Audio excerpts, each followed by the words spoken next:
viewers all over the world.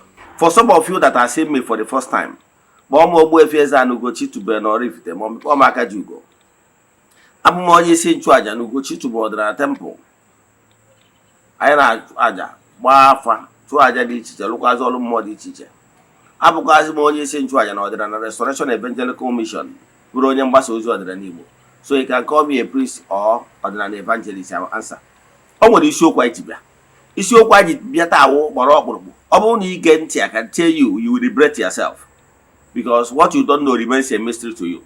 Isiokwu anyị bụ how prayer, ịga ọfọ, ịchụ aja, and sacrifices work. Yes. Mgbe na-ekwu na ikpe ekpere ma ịga ọfọ ma ịchụ aja, etu ha si alụ ọrụ n'ihe kwesịrị ịma. Na ihe niile ndị a stages niile akpọrọ ịkpọrọ ikpe ekpere, ịkpọrọ ịchụ aja, ịkpọrọ ya ịchụ aja ma ọ bụ ikpe ekpere, ha niile bụ ofu ihe. It simple means appealing. Because when you pray, you pray to entities of powers, ka uche ha mee, ka uche ụmụ mmụọ mee, ka uche Chukwu mee. Mgbe ị chụkwara aja, o nwere ihe ibu n'obi, mana aja ndị ị chụrụ bụ ka uche ụmụ mmụọ mee n'ọnọdụ na case ị presentịrị ha. It was never by force. Ọ bụrụ by force. Ikpe ekpere na ịchụ aja ma ọ bụ ịga ọfọ bụ you are pleading with ụmụ mmụọ. You are building personal relations with ụmụ mmụọ ka ha bịa into your aid, into your rescue, wee nwee ike wee mere ọchịchị obi gị. Ọnyanwa bụ the core value of Igbo spirituality. Igbo spirituality adịghị use force. And ị bụrụ onye ọdịnala Igbo, iso na shortcut ndị na-achọ ka bypass ya nature ka use force. Ọ bụrụ na you are mentality like that, ị ga na-afford victim to scammers. Ị ga na-afford victim to ndị aghọtara how things work. O nwere onye ga-agba Chukwu aka n'iru. O nwere onye ga-force Chukwu. Unless ị chọsiri ka ndị mmadụ lụọ ọrụ ọjọbọ, ndị na-eje use bypass thereby jeje goro enwe n'aka ekwensu. So Igbo spirituality is all about pleading, ịchụ aja na ikpe ekpere to Chukwu okike pụrụ ime ihe niile site n'aka ụmụ mmụọ ka ọchịchị obi gị bịara mmezu. Ka bụ ihe ya amata isiokwu anyị ji bịa taa. Mana before anyị gaba n'iru, echefuna na anyị nwere aja a na-achụ ọnwa ọbụla. Nke ọnwa Mee anyị na-akwado ịchịkọta ya ụbọchị Satọde. Ya bụ ụbọchị Satọde, aja anyị dị n'Igbo, aja anyị na-achụ ihe karịgoro 3 years now. Ị nwekwara ike isonye na aja ebe ọbụla nọ all over the world. Ihe ị ga-eme forward ya 3 prayer request. Ime token donation to the account number. Then n'isi ụtụtụ ejego dị na temple, chụọ aja, gọọ ọfọ, kwubi okwu n'isi ndị niile sonyela anyị, the friends of the temple, children of the temple, members of Ọdịnala Restoration Evangelical Mission, and the consecrated group. Etu aka anyị emegide garuo n'ụbọchị ikpeazụ nke ọnwa bụ ụbọchị Satọde. Ihe anyị ga-eme bụ anyị ga-eje na mmiri, jee kpee ile ọma na mmiri, bịa na temple, chụzuo aja ebulu n'ebe nchụaja n'afa mmadụ dum, jezie wee kaa aka oghere aja uke n'afa mmadụ niile, jee kere ha amosu n'afa mmadụ niile. Etu aka isi eme ọnwa ọbụla.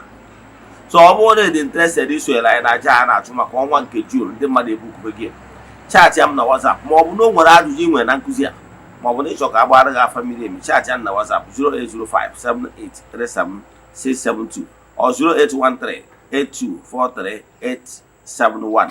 Ị na-anya na screen gị ga-afụ nọmbas ndị a mkpọrọ. Ka anyị gaba n'iru na nkụzi anyị ji bịa. Nkụzi anyị ji bịa ama eto ogologo, mana pay attention, ịmụta something ga change your life. I keep saying it that what you don't know remains a mystery to you.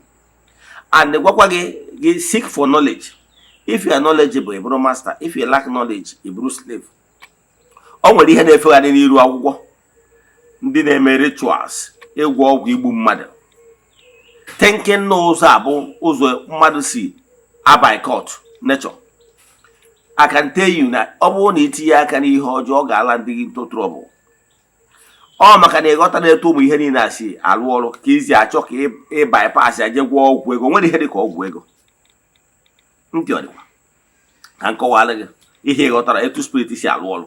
Ama na ụfọdụ amala ike ka m na-etiwa aka ebe nso, mana ana m achịgwa nke bụ eziokwu. ọ bụrụ na ije mmadụ ọbụla sị gị weta mmadụ ka o wee gwọọ ọrụ ọgwụ ka ị wee nwee ego, onye a is only trying to scam you. Ọ dịghị adọ ka nkụwarụ etu spirit si alụ ọrụ. Ihe anyị ji mmadụ ji aga into spiritual maka na anyị ma na spiritual control the physical. Na ka m gwazie gị uru ekpere, ịchụ aja maọbụ ego ọfọ bara. Uru ọ bara bụ na ọ bụgoro dị ya ka m wedozi n'akwụkwọ ndị ọkụ ọbịa wee kọwara ya sị gịnị wee ekpere. Ọ sị na ekpere bụ iwelite uche anyị elu na obi anyị elu n'ebe Chukwu nọ. Now, prayer is all about trying to establish cordial relationship between you and supernatural forces. Ndị na-afụ na ife na-afụ na nzuzo. Maka na ihe na-ebu ụzọ mee na mmụọ before mee na mmadụ. Ya bụ ihe iji ekpe ekpere bụ ka ị establish a personal relation akpọ PR with ụmụ mmụọ forces ka gị na ihe ụmụ mmụọ ga-emere gị. Ọ bụrụ na ị establish a personal relation with ụmụ mmụọ cannot give you hard currency. Ụmụ mmụọ cannot give you note. Ụmụ mmụọ cannot give you ego igwe. Ụmụ mmụọ cannot give you money. What is money? Money is a legal tender created by each country. It's man's affair. It has nothing to do with ụmụ mmụọ. Ọ bụrụ na mmadụ sị gị ka e gwọọ ọrụ ọgwụ ego na o nwere ite ma ọ akpati ya ebinye gị, ịpụta ụtụtụ ije si abara kata abara si ego adị na ya, is a lie. The person is deceiving you. Are you getting me? Ọ bụrụ na ụdị ihe dị etu a na-eme exist, why na onye ahụ ama anọ na biye na-emie na-eri ego awụtụ ụmụ ya na ezinụlọ ya? Ụdị ihe a na-eme exist. Why the person ji achọ ya money? Ụdị ihe a na-eme exist. Mana ihe na-eme ntụ ndị mmadụ bụ anya ukwu. Maka na ịghọtara na those things adịrọ possible. Ihe ọbụla apas or true logical adịrọ possible. Go to me anywhere. Kee ntị ihe anyị ji aga into spiritual bụ na spiritual na-alụ. Ọ bụrụ na ị build a personal relation with ụmụ mmụọ via ikpe ekpere, via ịga ọfọ, via ịchụ aja, via saraka, ihe ị na-eme ihe abụ ka ị establish a good relationship with ụmụ mmụọ so that ka ha nọrọ na-eburu gị agha. Ife ha na-alụ bụ mgbe ahụ ị establish goro onwe with beings from the light region ndị na-alụ ezigbo ọrụ. Ọrụ ha abụzi protect gị. Ọrụ ha abụzi look after you. Ọrụ ha abụzi ịdasị na onye a bụ onye nke anyị. Therefore, onwe mgbe ọbụla ha fụrụ mmadụ ọbụla na-akpa ajọ nkata imegide gị, ha sị na ọ gaghị ezukuzo. Ha sị na ọ ma agwọ ọkụ maka n'ihi na ịbụ onye nke ha. Ị ghọtara ya? Ihe ibudoro personal relation ka gị na ụmụ mmụọ dị na mma, gị na chi gị dị na mma, gị na ndị ichie dị na mma, gị na agwụ, gị na mmụọ niile emejọ na ngwurube nna gị dị na mma.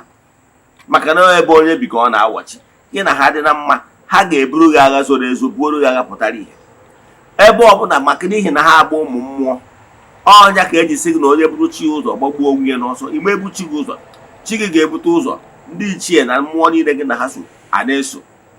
Ihe iji wee build personal relation bụ na ndị Igbo na-atụ ilu sị na ịma mmadụ amaka, mana aka nte yu na etu anyị ịma mmadụ na inwe kọntaktị si maa mma na mgbe mkpa na mmadụ, etu a ka o si dịkwa mkpa ibuild personal relation n'ụwa mmụọ. Maka na eruola ihe mmụọ, ịma na inwe kọntaktị ụmụ mmụọ makarịrị. Maka na mgbe ọbụla mmadụ onye ajọ obi ji wee jee na any coven maọbụ any negative altar na-akpa afa gị, na-arụ ọrụ, na-ekwubi okwu si na ọ ma adịrị gị mma, na-akwụ ihe ọjọọ ka okpe gị, na-achọ ka o hipotonize ya gị. Ụmụ mmụọ ndị a na-alụrụ gị ọrụ na nzuzo, ndị na-afụ na ife na-afụ na nzuzo, afụ gị ihe onye anwa na-eme, ha jesi no na onye a na-ịbụ onye nke anyị because na ibuild personal relation with ụmụ ha with ha nwa. Ha eje mebie aja izuzu anwa onye anwa na planụrụ gị. So ihe na-achịkọwara gị na ihe aja na-alụ bụ protection. O nwere ọgbụgba ndụ ndị nna nna anyị ha na ụmụ mmụọ gbara mgbe gburugburu mgbe ete aka. Ya bụ ọgbụgba ndụ bụ nchekwa ogologo ndụ na-arụ isi ike. Ha gbara ọgbụgba ndụ ego. O nwere mgbe ịfụrụ ndị be anyị na-aga ọfụ mgbe a na-ekwu okwu ego, ihe a na-ekwu ugwu ogologo ndụ, nchekwa ogologo ndụ na-arụ isi ike. Ọ ife ha na-agụ. A bụrụ kịta na-ekwu okwu ego mgbe gburugburu a na-ekwu okwu ego. Ịghọtara ya? So ihe na-achịkọwara na ọ bụrụ ọgbụgba ndụ anyị garị ofu a ndị mmadụ ji na-eje na-egbu mmadụ na-abụrụ otu ọgbụgba ndụ ndị nna anyị ha. na ọgbụgba ndụ ndị nna nna anyị ha bụ na a ga-enwe nchekwa nwa ogologo ndụ na arụ isi ike andọ na ọgbụgba ndụ a ka ndị ụmụ mmụọ kwụrụ ya. Yes, so ọ bụrụ na ada na gị na ụmụ mmụọ kwụ na ọgbụgba ndụ a ndị gboo debelụ bụ ichekwa gị ogologo ndụ na arụ isi ike, ihe a ka ha na-alụrụ gị na mmụọ. So ihe eji sị gị come back to your root abụrụ ka i buru ego, ọ bụrụ ka ije gbawa E-class ma ọ gbawa Lamborghini, ọ bụrụ ya. No, ibuild personal relation with ụmụ mmụọ ha akwụdoro gị ebe ọbụla a na-agba izu ọjọọ imegide gị, ha sị mma na ọma eme. Ebe ọbụla mmadụ ji na-achọ ka ọ taa amoosu emegide agamniru gị, ha sị na ọma eme. Ebe ọbụla mmadụ sịrị ka o jee gwọọ ọgwụ ọjọọ ma ọ hypnotize ya gị, ha sị na ọma eme. Ife ọzọ ha na-eme bụ na mgbe ọbụla gị na ha dị na mma, ha ga na-ebunye gị uche ihe ị ga na-eme n'ụwa ka ihe wee dịrị gị mma, inspiration. Onye na-akọ nzọ ọtụ ha, maka na ndị Igbo na-atụ ilu si na nwatakịrị gwa okenye ebe ọ na-eje, ọ gwaghị ihe ọ ga-ekwu n'olue. So mgbe ahụ ibido personal relation with ụmụ mmụọ na-agwafa ife ị chọrọ ka ha meelụ gị, gị na ha dị na mma, ị na-achụpụrụ ha aja. Ife ha ga na-eme bụ ha ga na-ebunye gị uche ụdị biznes ya aba n'ime etu ị ga-esi wee si na point A wee banye na point B, ihe ọbụla ị kwesịrị ime ka iwe ihe wee dịrị gị mma. Elotara m biznes niile m mere, onwero nke njelu je mụọ amụ ka m gwa gị ka m nwere onwe m maatụ. Ihe nji abụ ndị nwere onwe nna amatụ ịghọta ha things work. Mgbe m nọ na Abuja, o nwere one day ana m eme midnight na-ekpe ekpere na-akpọku chi m na mmụọ niile m na ha so, wee na-asị ha na m chọrọ another source of income. Mgbe a na-agwa gị ha, ana m ele phone accessories and phone, ịghọtara, na-ere recharge card, ụmụ ihe ka m na-ere den. So wee kpechie ekpere ahụ, wee sị m na m na-achọ another side hustle. Yes, another side hustle. Mmesi na ya na-enwetakwu ego, na inwe one stream of income is bad. Anụ m that day ntinye redio na-ekwu, wee nụ ka ha na-ekwu okwu gbasara semina ọmụmụ ihe how to import, online importation. Obi m wee sị m, this is the opportunity I'm looking for. Ifu na etu mmụọ si alụ ọrụ, mmụọ wee nye m opportunity, wee sị m this is the opportunity a na-ekwu maka ya. It was on a Saturday, wee sị na mmeje wee ruo ebe ahụ, wee sị na na-akwụ 2,000 na 3,000 ego booking iji wee attend the seminar. I paid. Na that teaching ahụ ka anọ wee kụzielu m na m nwere ike ịnọ na the comfort of my home lọgụọ n'online na Google, nwee ike wee baa jee mee online importation, nyesia m website m nwere ike ije wee jee gota ihe cheap na China ya na America, maybe use items and rest of them. Then ngotazie ya, abịakwazie m leghadia ya na another platform a na-akpọ gg.ng. ịghọta, ị ga-anụgo maka gg.ng. So ihe ka m mecha wee mụta the program ọfụma, wee bido wee baa companies agwara m na aba Alibaba ebe m eje gota ihe, nwee contact udele companies na-eproduce charger. Ịghọtago, etu a ka m si wee nweta ya, wee baa computer peripherals ma charger ma mouse ma USB and rest of them, bido tụpụ ya from China. Ịghọtara ya, ebe a ka m si wee nweta contact onye na-ego ihe na China, wee nye m account the agent na-ebunata ibu a na-akpọ Nokia. Then eji Nokia wee mara ya. Etu a ka m si wee bunataba computer charger, mouse and rest of them. Na that trend na ka m si nweta etu m esi wee je na-egote ahịa na eBay. O nwere website a na-akpọ eBay, na-egote ahịa ebe anwa. From igozi ahịa na ebe anwa to na-abanye esonyekwu na auction. From there, nweta contact of companies. Mma na-egotazi this used laptop, projectors and rest of them, used items, refurbished used items from America. Nọ na Nigeria na-egwe. Ejibu ya nweta ezigbo ego during the time of Goodluck Jonathan and the Yaradua. Ịghọtara ya?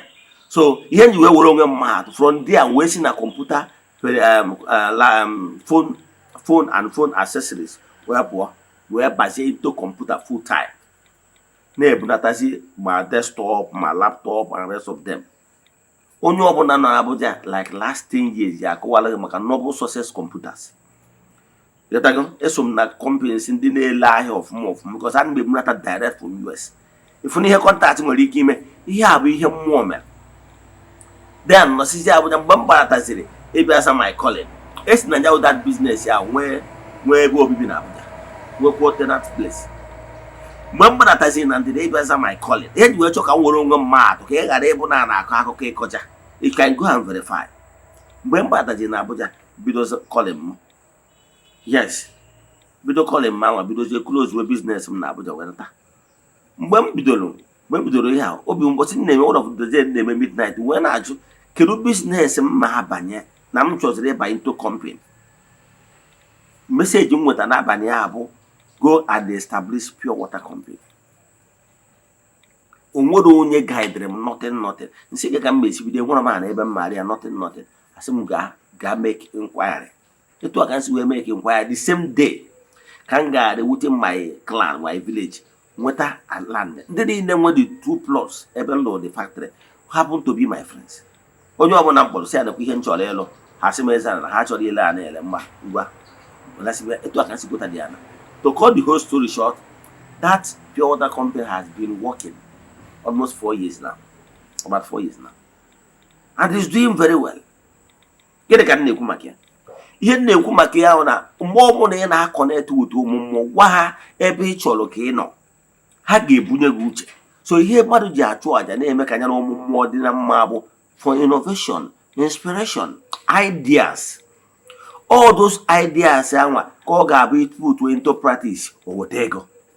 Example, na mmadụ bịara na be gị asị na amara ihe ọ na-arịa na ọ na-agba agbọ na-anyụ anya mara ihe ori nothing.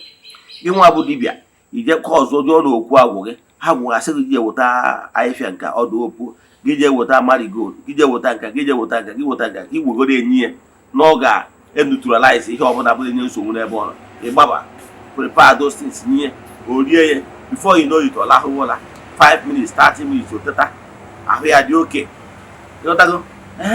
All that services he lend them and no more bunyere uche what you must do in order to be able to save life. Then once you save the life, you can name your price. So ihe mmụọ ga-emere gị nye gị inspiration of ihe ị ga-eme.